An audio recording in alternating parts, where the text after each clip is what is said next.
Hey, what's up guys? My name is Moda and welcome back to the Mining Stacker YouTube channel. Today's video, we have the first new GoldShell Echo release. This is going to be for their KASPA version. This is that new series of miners they have, the E-KA1M. We do have the full specs. We do have quite a bit more information.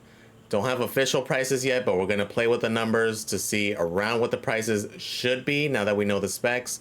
We'll look at profitability, and we're just going to compare it to the competition to see how it stacks up and if this thing is going to be worth looking at, right? So if that sounds good, guys, stay tuned. Let's get to this thing. So this thing has a horrible naming scheme. I don't know what the heck's up with this, but it is the E for Echo E-KA1M. Don't know why they decided to make it so confusing, but for whatever reason they did. So now we have the full unfiltered picture, which is pretty much what we're looking at, right? Essentially a 3U server style. So think like Jazz Miner, Bombax. Turns out it's extremely identical to the damn competition, right? I don't know why they didn't do something to like separate themselves a bit, do something cool with the coloring, something to differentiate. But like even looking at the front of it, they did release a little short. I mean, what does that look like? Like, it's crazy that, I don't know. I don't get why you wouldn't do something different. Regardless though, who cares about the looks? Let's talk about the specs. Okay, so kind of a weird one. 5.5 terahash, impressive. 1800 watts, not so impressive. 327 joules a terahash. So overall efficiency, not bad. The issue here for me at least, the wattage. 1800 watts. This is not something you can plug into a 120 volt circuit now on a 15 amp breaker. Okay, this is something that is now of an in-between unit, but not something necessarily indoors. I guess theoretically you could, maybe on like a 20 amp circuit, I suppose, but again, the majority of people tend to have 15 amp circuits indoors. Okay, very weird choice of wattage here, because now at this point, this is no longer a small little box miner or a little indoor miner, right? That's what we're kind of hoping a replacement for the Lite series, because that way it's more of a big boy that's still usable for a lot of people. There still is a big market for that. And then at that point, not to say that efficiency isn't important, but it's not as big of a deal. Now though, with this wattage, this is no longer a small little box miner or a little 1200 watter.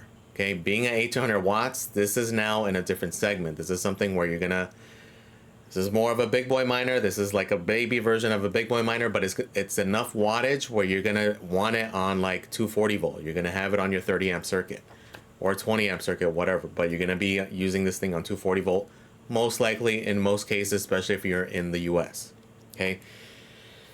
So biggest beef here is the damn wattage. Okay, because at this point now it's no longer appealing to the small at-home miner, which again is their bread and butter. Why would you do that? And now at this point, being at this wattage, because it's such a small wattage and it's not as efficient as the competition, as the bigger boy ASICs, you're not appealing to the bigger ASIC miner either. Okay, so like this is such a weird size. Again, it's not appealing to the home miner, not appealing to even a home miner who wants bigger ASICs like myself. Okay, very odd choice here. There is a use case here though for that wattage.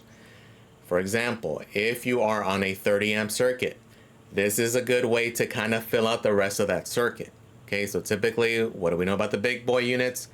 They were like in the 2800s to 3200 watt range. Kind of not the case anymore. We're kind of getting to the point where 35 to 3700 is probably going to be closer to the new range.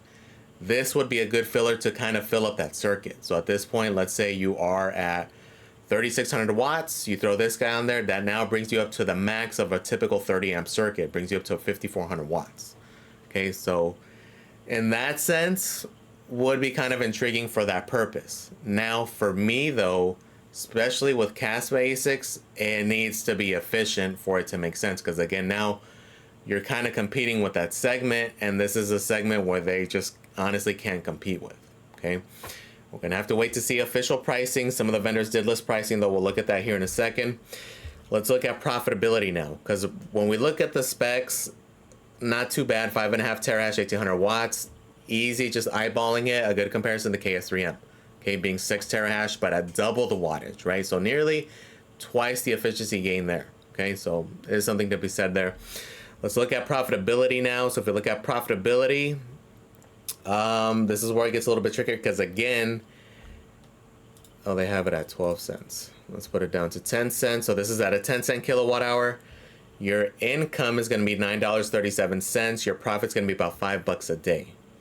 Okay, which is not bad, but you're paying $4.32 in electric, and this is the thing. This is going to be harder to compare now because again, it's now competing with the big boys, and that's where the issue is. So in terms of, it's not as efficient as the Ice River or the Bitmains, and then even price-wise, looks like it's probably not going to be there either.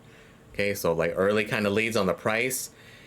GoldShell is listed here. I don't know if maybe they put it on there for a minute. They were able to get a price point, but they have it at $27.90, which is probably kind of making sense with where they typically price things, right? Lead Miner, another vendor that I've never heard of, has it at $2,500. So $27.90. I saw they referenced something about a $200 coupon, so $2,500 could be it. Does that really make sense? Not a whole lot. Right, especially when we compare it to the competition, this is where it's not going to make sense for the average bigger ASIC miner or a miner who does have a 30 amp, who does have access to 240 volt. This is just not appealing, unless again you're going to fill in, and for me to fill in, it's first to add like additional hash rate to kind of keep up with efficiency. Like if this was as efficient as the Bitmain unit, that would be a good way to increase the efficiency on that unit. For example, with like a KS3M, this would be a good addition to kind of balance things out and help out with that efficiency. At that point, could be something there, but that's unfortunately not the case here. Okay. So price-wise though, if this is going to be the price, it's going to be too high, right? We'll run some quick comparisons as to where it probably should be priced and what price it would need to be for me to like kind of consider, okay? Which realistically, especially with KASPA ASICs, we're getting to the point where efficiency is going to matter, which is a big part of the reason that I ordered the Bitmain unit that I did, was because at that point it's twice as efficient as even any of these guys, okay? And just going to be a longer term way to increase my overall efficiency, okay? So again, the direct comparison now, because again, this is not an at-home miner. This is not, we're comparing it now with like the KS5L, and this is where things get tricky. This is more efficient, right, as far as terms of efficiency here. 0.327 joules a gigahash versus 0.283, so it's not too far off, but again, it needs to be better. Okay, it needs to be better. Again, you're going to have the density and you're going to have the price to gigahash is going to be better here also. Especially now because they did reduce the prices on these Ice Rivers. Their website price did go down, which realistically wasn't that big of a change because a lot of the vendors were already at that price or better, right? And this is again the update that just happened today. But a lot of the vendors did update their prices and now they are better. We'll reference that here in a second. But again, this guy is more efficient and the price per terahash is just going to be better. Okay, so something to definitely consider there as well. Again, and this is the thing, is that when we look at the efficiency, it's 0.327 comparing it to the Bitmain unit 0.15, right? It's twice the efficiency and almost twice the efficiency of even the KS5L. Okay, so that's kind of going to be a big drawback, but maybe if the price per terahash was decent, then it's worth it, right? It's harder now though at 1800 watts to justify it. With the little box miners like the KA Box Pro, yes, it's not as efficient as the others, but again, when it's that small, low wattage, not the biggest deal in the world. And at that point, if the price per terahash makes sense, then it could be good. Now that you're at 1800 watts though, again, this is a different market. It's a different segment. You're competing with the Ice Rivers and the Bitmains, and it can't compete with that. Okay, so for example, the KS5L, now currently on Nhash, $38.99 shipped. Okay, so this is not $38.99 plus shipping, so this was a pretty big cut. Okay, so again, it needs another quick little cool thing. They're gonna have a little hosting deal with metered mining. Very interesting thing there, just something I noticed. But again, when we compare the pricing, just eyeballing it, again, this is 12 terahash unit. This guy's gonna be 5.5. So theoretically, easy math, let's say halving it. It needs to be priced at the highest $1,800. Realistically, it's not as efficient, it's not as dense, and it needs to be priced less than that.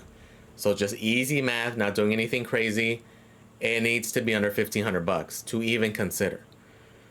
Now, even at that price, what I realistically consider, for me personally, no. Again, I jumped into the more efficient one just to kind of be one and done with it, just to help out the efficiency of the other ASICs, which I do have a KS5L and a KS3M. My mindset with getting these is now just increasing my overall efficiency and essentially combining it into like one unit. So very similar strategy to like the GPU days. Okay, in this case, I am going big on KASPA, going big on KASPA mining, and again, I'm not ROIing my machines individually. At this point now, the KS3M is fully paid off and made quite a bit since then. So now I'm combining it with the KS5L and now the efficiency of the KS5 Pro. Okay, so then at this point now as a whole, my whole KASPA farm is much more efficient, right? And that's kind of the purpose here, just to kind of be one and done with it. Potentially, if KASPA does pump, potentially sell the other two, keep this guy long term, as it is the most efficient, right? Which was kind of the purpose of getting this guy. So again, easy comparisons. It just, for me, it needs to be 1,500 bucks to even consider. At that point, it wouldn't be the worst thing in the world, because for example, it would be a good combo with stacking with this guy on a 30 amp if you're dead set on like filling up the rest of that circuit with these. Okay, so at that case, not the worst thing in the world, not bad overall, but again, its efficiency is going to start being a thing here if things continue these next few months, right? So it kind of just depends on where you're at, what your mindset is, and the extent of your farm. Okay.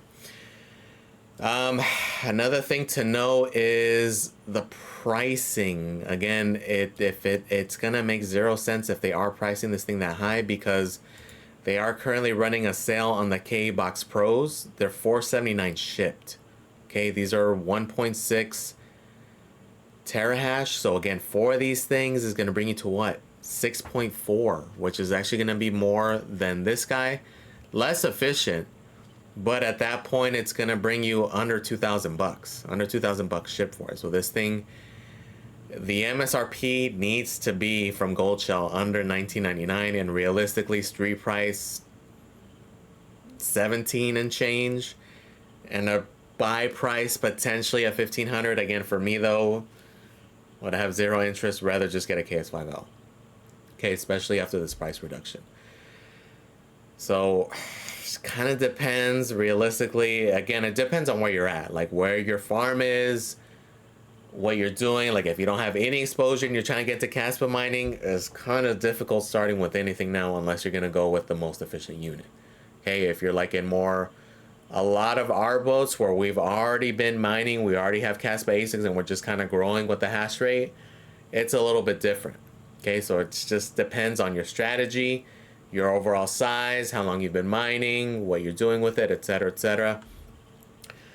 But as a whole, it's just not the most appealing thing in the world. Okay, like realistically, a little K Box Pro at between 400 to 600 bucks, to me, just getting one to add a little more hash rate kind of makes more sense, kind of more appealing. Again, I really wish they would have just stuck to like a 1,200 watt version, being like what we're kind of estimating somewhere in like 3.5 to 4 terahash, pricing it under 1,000 bucks, massively more appealing in every aspect.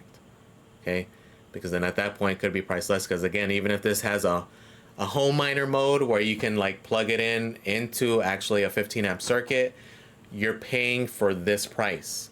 Okay, unless this thing does come in at like under $1,000 or something, not very appealing. Again, very weird sizing, very weird wattage. Kind of just, again, I really wish they would have just consulted with their people, because again, they're sponsoring like all of crypto mining YouTube, so they could have easily consulted with any of them, and I'm sure a lot of them would have given them similar feedback here. It's just very, very odd sizing here, right? They're kind of just, again, not appealing for home miners, not appealing for bigger boy miners.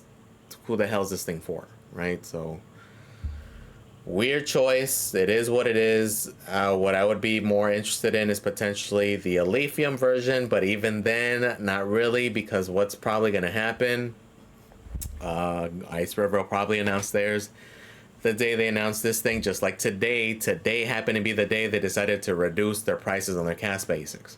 Why? Because of this thing. What do you think is going to happen when they release their alephium one? Chances are Ice River has something in the works. Do they, don't they? We don't know. That's going to be my guess, because I mean, that's what they've done just recently, right? Literally the day that competition announced something, they announced theirs. They were ready to go. Okay, don't expect anything different here in the future. But the other little bit of news they did give us, again on the same page here, is they did announce an AL Box 2 Plus. Okay, so Boom Event dropped, our AL Box 2 Plus is coming. Okay, so there's going to be a new variation of this guy. It's probably just going to be like the Pro, right? Like what we saw with the KA Box and the KA Box Pro.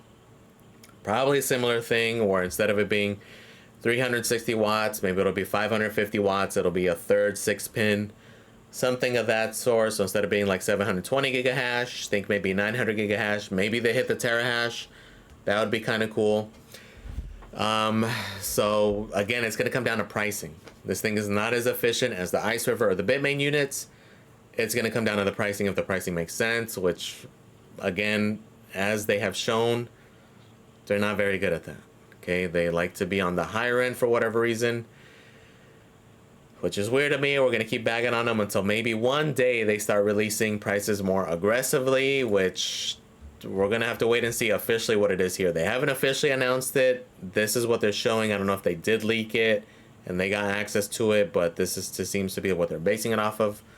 But again, realistically, be competitive. On the high end, needs to be $19.99. That wouldn't be a buy at that price. Realistically, it needs to be like $1,500 or less. Okay, so even at that point, for me personally, where I'm at, would be a no-go. Okay, but again, it's everybody's situation, everybody's strategy is going to be completely different. Okay, but overall, it is interesting for them to see something new. I'm not a fan of where they decided to go. Just this damn wattage. Again, I can't get over the damn wattage and why, right? Why not just stick to the light series where it's 1200 watts? You're appealing to everybody. Here, you're appealing almost to nobody, right? Let me know in the comments, guys. What do you guys think? Are you interested at all? Where do you think the price is going to be? What is your guesstimate? What price would you pay, if any price at all, right? Would you really be interested in this thing just based off of the wattage? Let me know in the comments, guys, what you guys think. Please comment, like, and subscribe, guys. Thank you for watching. I really do appreciate it, and we are out.